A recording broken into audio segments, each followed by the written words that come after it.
for the outcome and the fact that we've been able to protect their lives. Regarding the specific details that led up to this, at approximately 12:59 p.m. yesterday afternoon, we began receiving calls related to a suspect that was in possession of an explosive device who had entered the Chase Bank building at 1515 17th Street. As the situation unfolded, our responding personnel and dispatchers confirmed that the adult male suspect had barricaded himself within the second floor of the building and had taken several hostages. The suspect advised he had explosives attached to his person, which our personnel could see as well.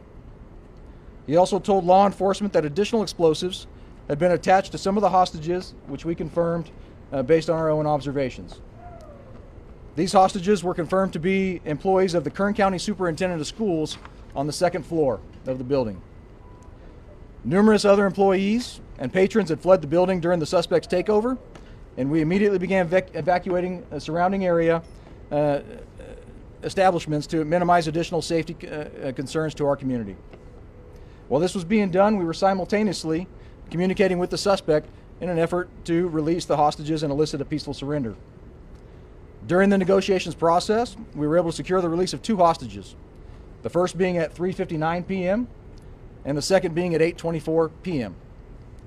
As the event continued, negotiations did stall, and the suspect refused to release any more victims.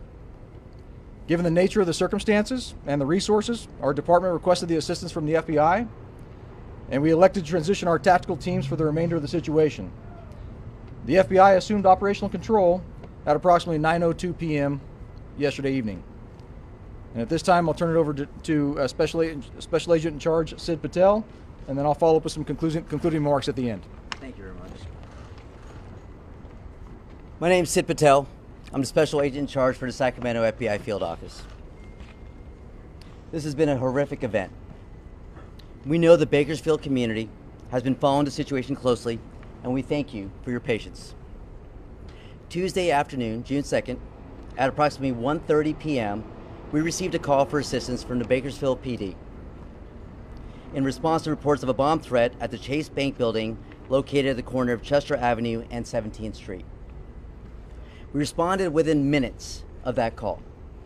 We have an office not too far from here, with more than 150 FBI personnel to assist. With this response and investigation, including our Special Weapons and Tactics, our SWAT teams, not just from our Sacramento SWAT team, but our LA SWAT team as well, our crisis negotiation teams, and our Los Angeles, Sacramento, and San Francisco FBI bomb techs that were here. We also had agents, analysts, victim specialists, professional staff, all trained for these types of incident responses that were here. The Bakersfield Police Department was supported with every available resource, including the FBI's hostage rescue team, who was deployed all the way from Quantico on the East Coast, from its base of operations. They're our version of special forces for the FBI. They're the best of the best, and they come out for situations like this.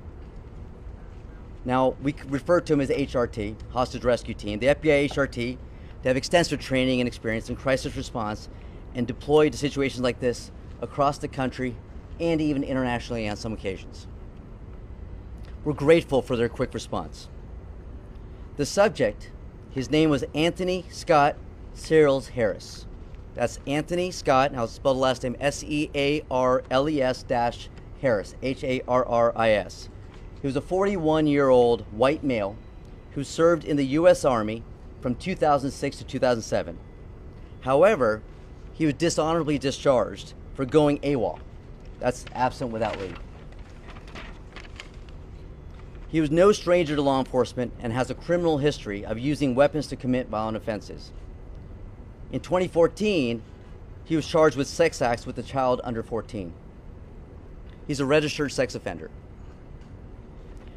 He had tied up 5 of the hostages on the second floor of the Kern County Superintendent's of School office in the Chase building. At approximately 4 p.m., Harris released one of the 5 hostages.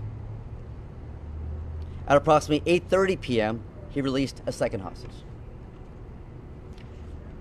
Bakersfield PD did an amazing job of this. Their negotiators, their SWAT teams, we were impressed. Fantastic work. At 9 p.m., our FBI SWAT teams from Los Angeles and Sacramento, we transitioned and took over the crisis site, but working jointly with Bakersfield PD and our negotiators.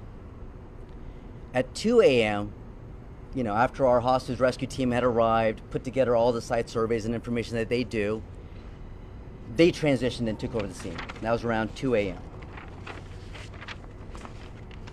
At approximately 4:30 a.m. this morning, that's when the hostage rescue team neutralized this subject. And let me be clear, he had tied up 5 of the hostages, but there were 10 hostages in there, and they were all unharmed physically. I'm sure there'll be mental scars that they'll be living with, and we'll have our victim specialist to help them. We're grateful to the Bakersfield Police Department. I've got to tell you, in the 34 counties that we serve here in the Eastern District, they're one of our strongest allies. They have an amazing workforce here, led by Chief Brent Stratton, and Assistant Chief Jeremy Blakemore. Thank you for their partnership, their professionalism during the response to this incident and continued investigation. I can tell you, for the Bakersfield community, you should be proud of the police department and who serves and protects you every single day. I know I am. We also want to thank a lot of our federal partners. ATF, they came from San Francisco to help us out. The Homeland Security Investigations, also San Francisco based. DEA, U.S. Marshals, Air Force OSI, the U.S. Attorney's Office, our local and state partners, California OES, Office of Emergency Services, CHP, they've been a strong partners for us across the state. Sacramento County Sheriff's Department Bomb Squad, they flew down here to help us out. Kern County Sheriff's Department, Bakersfield Fire, they were here throughout the night. Great partners. EMS, Halls Ambulance Service, they were also tremendous. And all the other local, state, and federal partners that were here. I mean, we had quite a bit of a response here. It was truly one team, one fight effort here. Our FBI personnel that live in the greater Bakersfield area and work in our Bakersfield resident agency, we have an office here not too far, like I mentioned, know how strong this community is. And we stand together as we heal from this incident.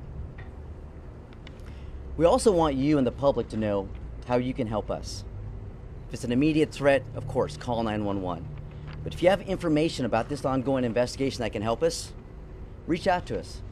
Go to tips.fbi.gov or call us at 1-800-CALL-FBI. I'd like to turn it back now to Assistant Chief Blakemore. Thank you. Thank you, sir. All right, at this time we'll take some questions before doing some concluding remarks. Yes, ma'am. If the explosive device was strapped to them, how did you know how did the FBI know that the safe device was suspect with such a dangerous device strapped to him and also? Sure. I'll turn it over in a second, but I can tell you from the perspective of the PD, there's a totality of circumstances that we're evaluating as these things are evolving, intelligence that we're gathering as it relates to some of the observations we had, some of the mannerisms he was doing, some of the things that we were hearing and seeing, but all of those things were taken into context. And the reality is, quite frankly, there was not a full confirmation in either direction. We always err on the side of caution in the sense of making sure that we're taking care of our victims in this case as much as we possibly can. But it was based on the circumstances that we had at the time that FBI chose to move in and make the tactical entry. And did they enter the building, or was it from? You want to come on? Yeah, absolutely. Sure. Yeah, and so let me speak to that a bit more too, and I can answer the second question as well. So it's a holistic approach, right? The circumstances, how erratic is he, the individual. Keep in mind, we also had a hostage in there that we knew because the individual, she had her phone with her and was in communication with us until the phone died. And at one point we were able to get medicine to her, but she was diabetic. And we knew that this was a loss of life situation for that particular hostage that was taken if we didn't act sooner than later. We also know because of the other circumstances and our trained professionals that of his behavior, we had to act at that point in time. And yes, the entry was made through the conversations they were having through the door and the negotiators that were working through there. Question for you. What kind of explosives? How much are we talking about?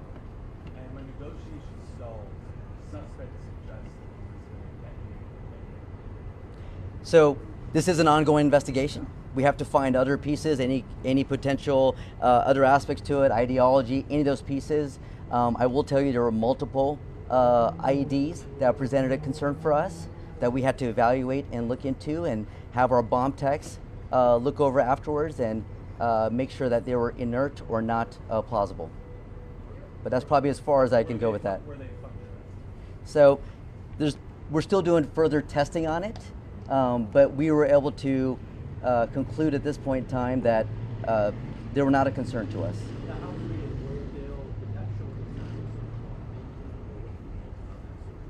We're still continuing with that investigative piece. There are aspects that were concerning to us, but we're continuing on with that analysis of what we were able to obtain from that search warrant. Did you guys find any evidence in that man's house?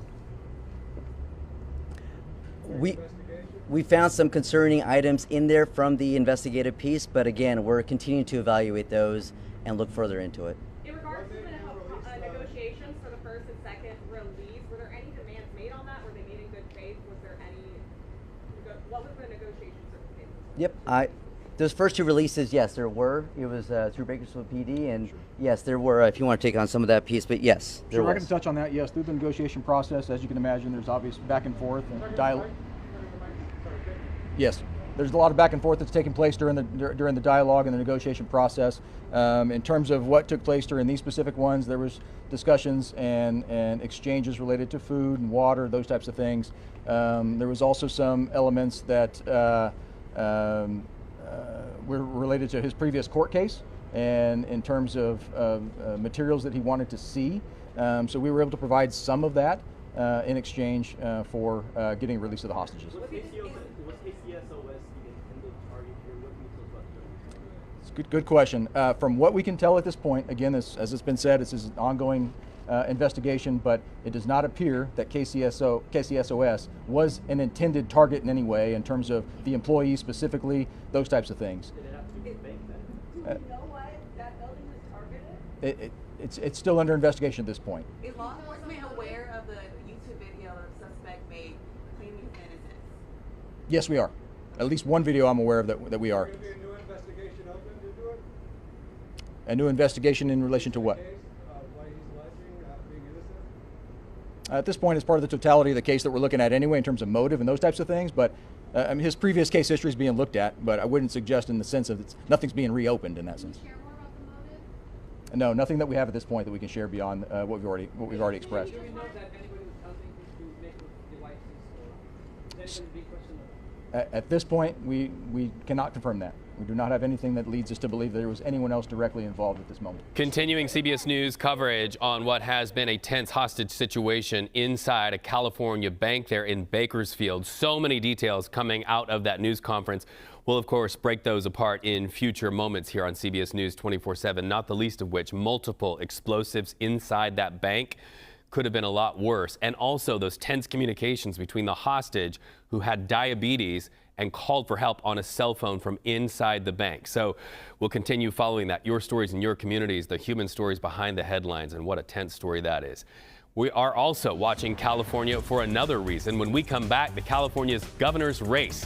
Primary election happened last night, votes counted, and now we're going to see who will lead one of the biggest states and the biggest economies in the United States. We'll be right back.